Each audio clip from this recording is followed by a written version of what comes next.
Hi everyone, this is a first live stream for me, so we're going to have some fun here. We're going to talk about a topic I'm really passionate about. I went from having extreme stage fright and anxiety when it came to public speaking to have a career that spanned over 15 years. So I've been in your shoes. If you've clicked on this video and you want to take a look at how you can shift your mindset away from anxiety towards really feeling excitement about public speaking, because it really is a phenomenal thing once you get over that stage fright, how to shift that mindset when it comes to public speaking. So I've got my trusty laptop here with me with a couple of topics that we're going to go through. Just to list off sort of the heading topics I want to cover today. We've got understanding the root of public speaking anxiety, the power of reframing, turning fear into excitement, preparing for success, so reducing the stress of speaking before you actually get up to speak. Then how to channel that nervous energy into delivering a passionate experience. And finally, that mindset shift to confidence and joy, so you really enjoy the experience of getting up and doing public speaking. And then I'm going to give you some real life strategies and tips and tricks. So if you clicked on this video, you are most likely part of the 77% of people in the population that has a fear of public speaking. It is incredibly common, okay? So we were looking at the root causes of where public speaking anxiety comes from. It is more than just mindset, it's actually biological. It stems from our fight or flight response, which is very simply the body's way of survival. Either you're going to stand up and you're going to fight, or you want to run away. So I've experienced that where you're on stage and you want to run off the stage. By the way, if you're new here, my name is Megan. I had a severe stage fright, let's say challenge, if you will. I overcame that fear and had a decade-long career doing public speaking internationally. I sort of focused on emotive public speaking, speaking with the purpose of persuading and selling. And then from COVID, I went into coaching and working online because I was unable to travel internationally.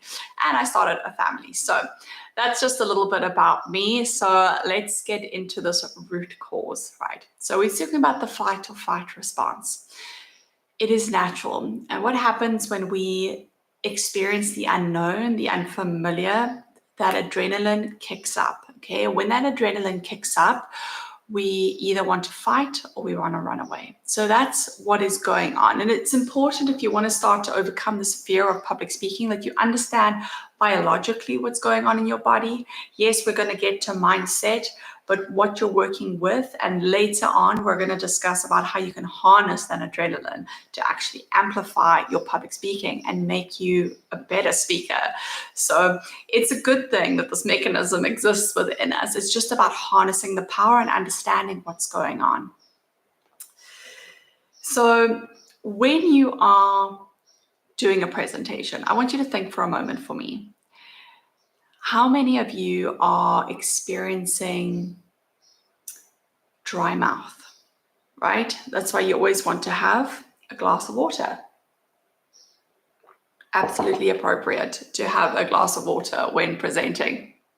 How many of you are, I don't know, got nervous tics? You're doing fidgety movements like playing with your hair, or maybe you're rocking from side to side, or you keep repeating the same word over and over again.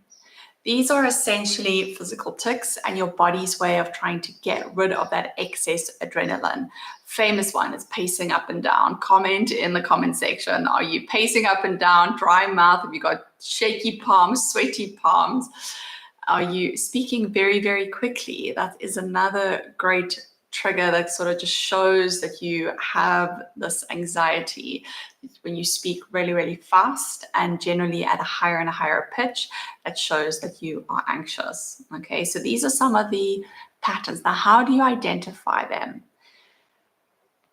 Very simple, quick one. Ask somebody. So you can ask a friend in the audience afterwards, or a colleague, were there repetitive motions that were distracting to the audience? The other one is you can simply film yourself. So if you work on your own and you go and you do conferences, maybe to promote your products and services, or to talk, you're subject matter expert and you're talking on a particular topic, you can just simply put a camera in the back, film yourself. In fact, if you want to improve in public speaking, self-evaluation is incredibly important. So identify your patterns. Okay, so let's talk about the power of really reframing this idea of that you are afraid of public speaking and that you're nervous of public speaking. Okay, so we've spoken a little bit about the flight or fight response.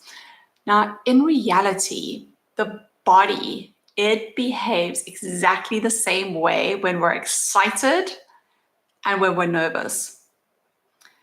Both when we're nervous and excited, we get this increase of adrenaline, okay? What this generally looks like in public speaking is we're going to speak faster and faster as the adrenaline kicks in.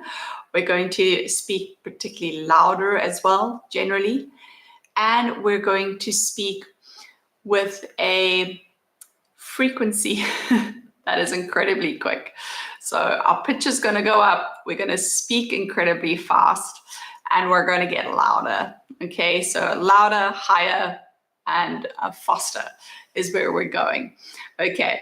So this is something to understand, that when we want to reframe our mindset, we're simply going to start telling ourselves that we're excited, because guess what? Your body doesn't know any different. Your body is just experiencing the same physiological symptoms. So you need to start speaking positively to yourself. Now, this takes time and it takes practice. Telling yourself that I'm excited to talk today 5 minutes before the presentation, it'll have an effect, but you really need to believe it. And so we'll get into some techniques later on, but I really want you to start speaking positively. You should never, absolutely never be saying to yourself, I'm nervous, or even worse, looking for attention from others, telling them, oh, I'm so nervous for the presentation today, because it just feeds a cycle of negative mindset. The only thing you should be telling yourself is, I'm excited to speak. I'm prepared to speak. And preparation will help with the stress relief. We'll talk about that a little bit later on. But this is really, really important, is this internal dialogue. The second component of that is visualization. So it's not just enough to tell yourself, because when we look at human beings, we respond to stimulus differently. You know, some people will respond visually to things, others, they're more auditory, and then some are what we call kinetic. So touch and feel and textures is what stimulates them. So it's always best to use a combination. But if you're somebody that's highly visual person, the auditory telling of I'm excited only is going to get you so far. So you want to also add visualization. So when you're visualizing, I want you to visualize success afterwards. You want to visualize that people have enjoyed your talk, they've gained from your talk, and you've got the outcomes, okay? And that is something that you visualize. Deep breathing can also help with that as well. You can do that the night before when you're getting ready. And then if you want to get even more technical with it, visualize your entry. Because the true statement in public speaking is people remember the beginning and the end. If you start strong on a high note, even if the nerves kick in, you've started here, so you'll just come down. But if you start here and the nerves kick in, inevitably as they will, you're going to come down even further. So you want to really start strong, bold, concise, deep breath in and go. So visualize your entrance, how you're starting, and visualize your ending. But also, again, practice those out loud. Practicing in the head doesn't have the same effect. So the combination of visualization and also that internal dialogue, and physically say it out loud when you're getting ready, you're looking in the mirror, Just talk to yourself. I'm excited. I'm prepared. I've done the work. I'm super excited. These are the outcomes that I want the audience to get from hearing me speak. Try to also shift it onto, I'm here to serve others. It's not just about me, myself, and my ego. Often when we switch onto serving, it helps to alleviate the nerves because we're just there to help somebody. Right, so preparing for success and reducing stress before you even speak. Okay, so we've spoken about some of the techniques you're going to use in visualization and that self-internal dialogue. Now we're going to talk about the importance of actual practicing. This is vital, that preparing any speech presentation word for word is an absolute no for me. I've coached hundreds of people over 15 years, okay? What happens when we try to memorize a presentation word for word? If we lose one word, we completely lose where we're going. We get nervous. And here's the thing, nobody knows what you were exactly planning to say.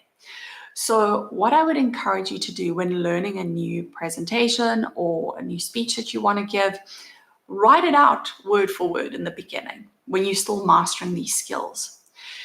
Then read it a few times. You can even try to memorize it a little bit. Then take it away from you so that you don't have that piece of paper anymore, or your laptop, or you might just open up a new document, that's fine. Then you're going to write your intro, write a bullet point.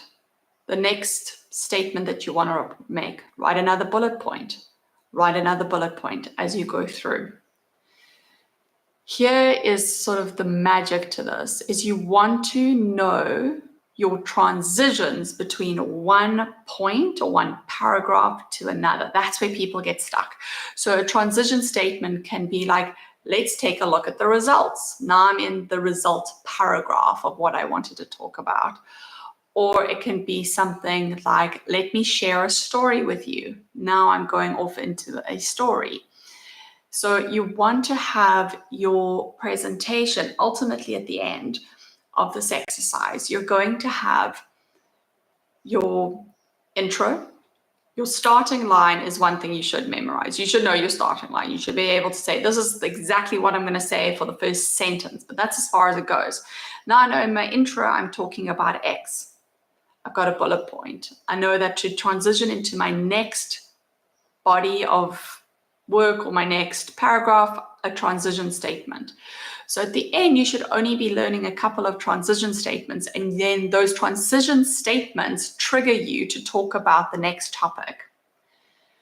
Here to take it to the even next level, when you actually get up and do your presentation, no notes, no phone, nothing. Okay, this is critical because notes and phones are just a safety net that you're actually just going to get tangled up in, because if you are talking off the notes and you know that you're talking about this subject, if I try to go find in my notes where I'm at, I'm going to get lost. Then I'm going to make an awkward pause when it's silent and everybody's waiting for me to find my place. I'm going to start getting nervous, and then you're going to swing into this nervous like spiral all over again. So we don't want any kind of nervous energy when we are talking, or any nervous pauses. Phones are an absolute no-no. There has been so much scientific research done on it that phones are really distracting in any form of communication. At the heart of what you're doing is communicating a point to a group of people. So people half expect the phone to ring, is it buzzing? What's happening? They might even start thinking about their own phone. When we have our phones out, people automatically assume we're only half in this. If you're getting up there to speak and people are giving up their time, you need to be full in it. So no phones, no cell phones. So it does take preparation, and it does take time to master these skills. You may find yourself stumbling from time to time, forgetting what you need to say. That's okay. Remember the beginning and the end. If you start strong and end strong, fine. If you forget one point of your presentation or one point in your speech, is the world really going to crumble? No, it's not. Okay? As long as your speech from the beginning has a singular purpose. And that's generally when you're doing any kind of presentation or speech writing, there should be one purpose. What is this speech going to give the audience? What is this presentation going to do for the audience? Okay, so that's really when it comes to preparation and practice what you should be doing. Now, also to help you to de-stress beforehand is to practice breathing techniques. Now, you can watch tons of videos online about how to breathe in deep and all of that. Really, there's two things that I found that are absolutely critical for public speaking. And the first one is stamina. When you go for a walk, start speaking.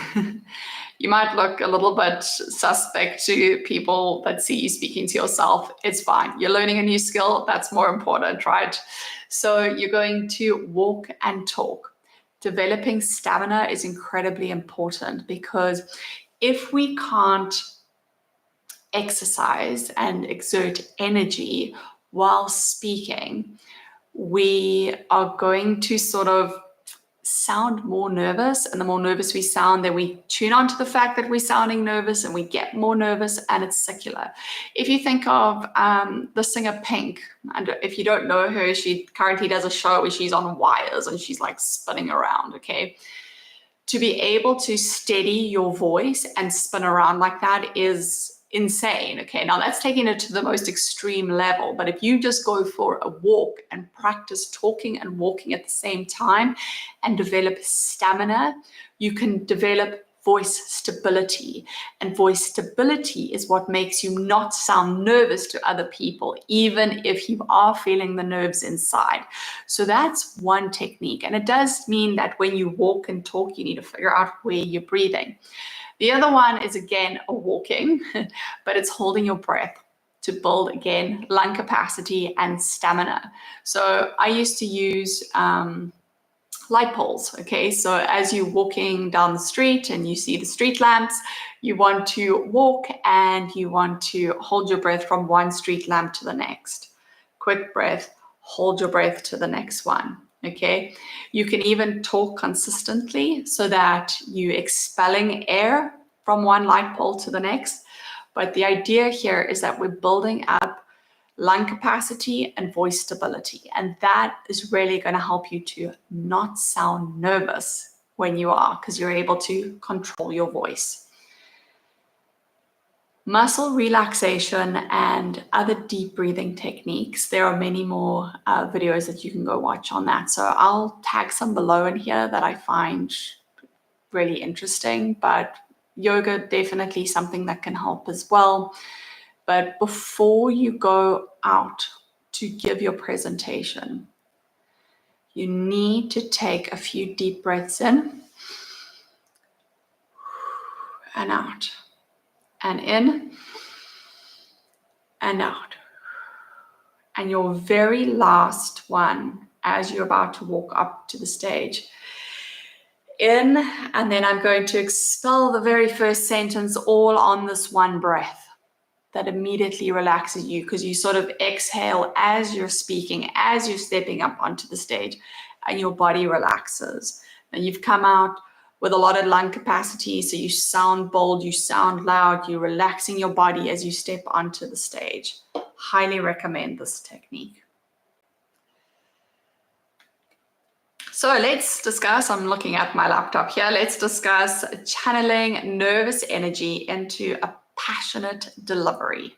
Okay.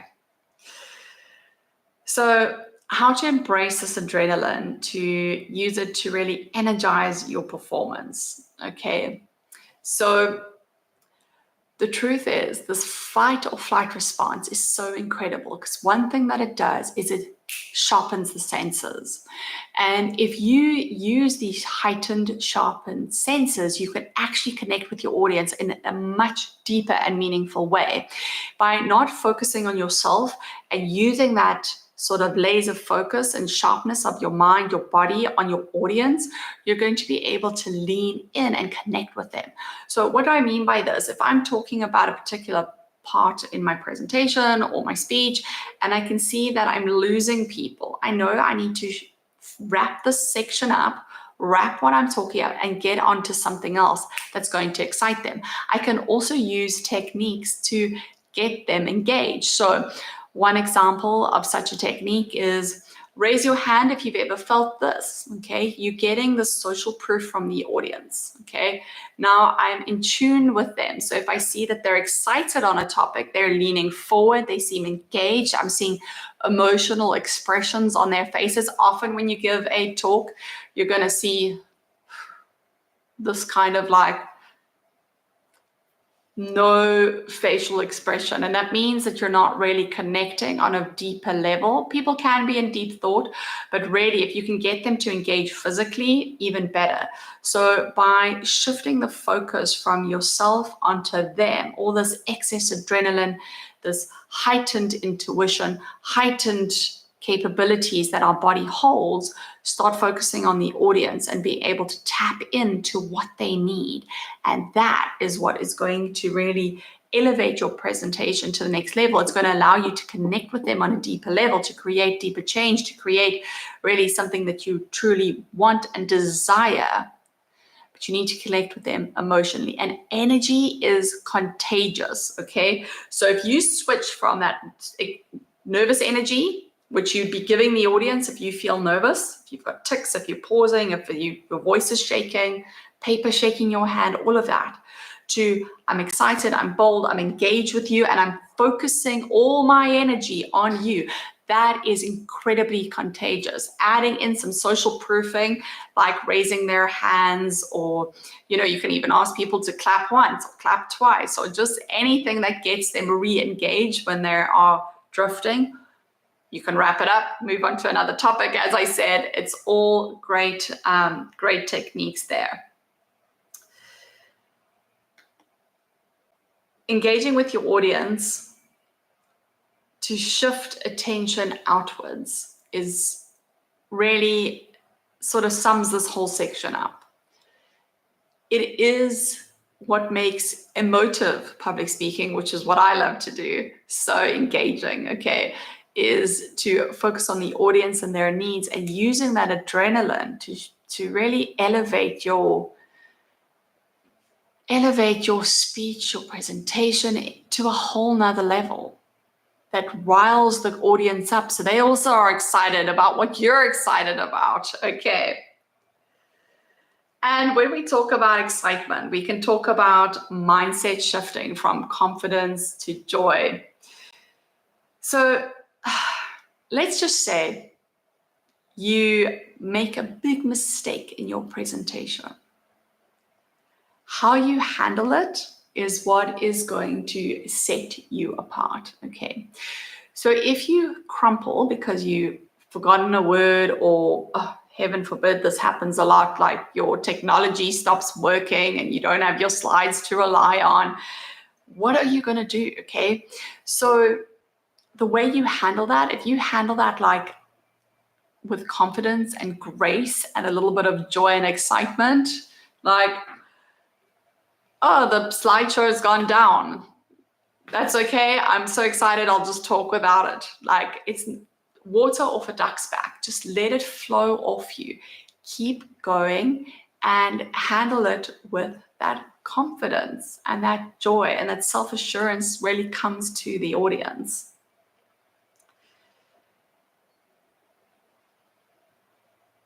The biggest learning factor when it comes to public speaking is making mistakes, okay? To realizing that when you've made the mistakes, it doesn't kill me. It's made me stronger, and I'm excited to do it again, because it is a fun, once you overcome the fear of public speaking, it is such a enjoyable experience. It can become what you live for and live to do, and it can be so incredibly exciting, okay? So you gotta learn from every opportunity. What doesn't kill you makes you stronger. Get up there, do some more, practice again, look for another opportunity. Small little mistakes aren't going to change anything. right? But you can learn from them. And mistakes make us human, and they actually help us to connect with the audience better if we have grace while doing or making mistakes, because we all make mistakes. One of the biggest shifts to really shift into confidence and joy is to truly understand your why. Now, this is incredibly important. Go really deep with this, not just like why I want to make more money, or I want to sell a product, or I want to be noticed. Okay, that's very surfacey type of why. Let's get deeper. Okay, what is your mission? What is the purpose of you talking to this particular audience? What are they going to gain from it? How is your audience gaining going to make you feel? And as a result of this exchange, this communication, what does that mean for you as an individual? So, for example, I can get joy if I know that what I'm talking about is helping the audience. Now, let's just say that there is a monetary value attached to it. By helping other people, I am gaining in return, yes, more money. That money results in financial freedom, that results in me spending more time with my children, with my family.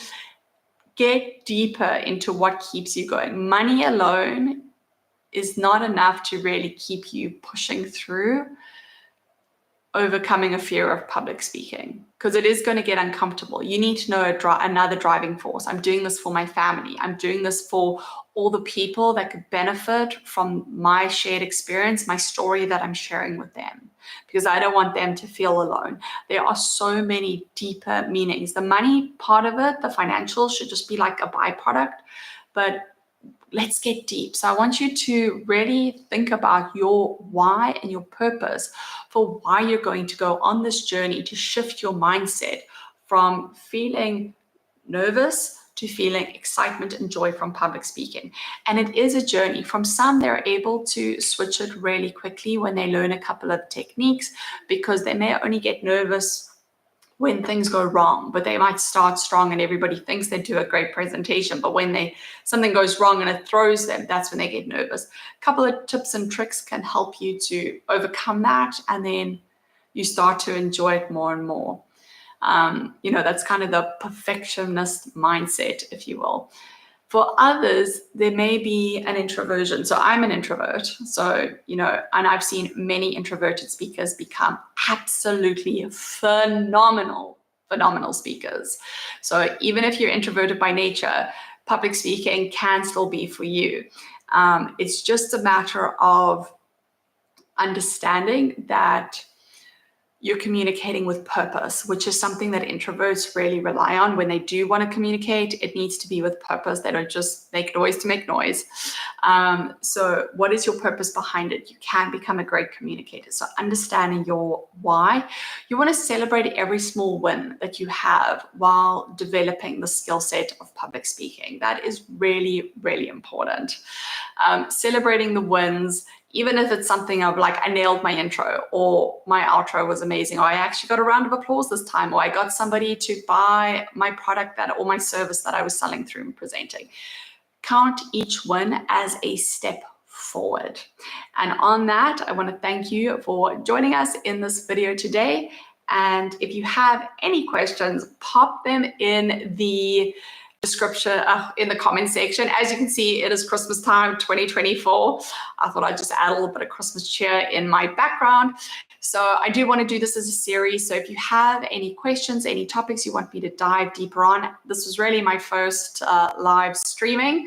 So I'll be looking at this footage, just as I encourage you to film yourself when you do any presenting or public speaking, and to really look back at the tape and see what you can improve.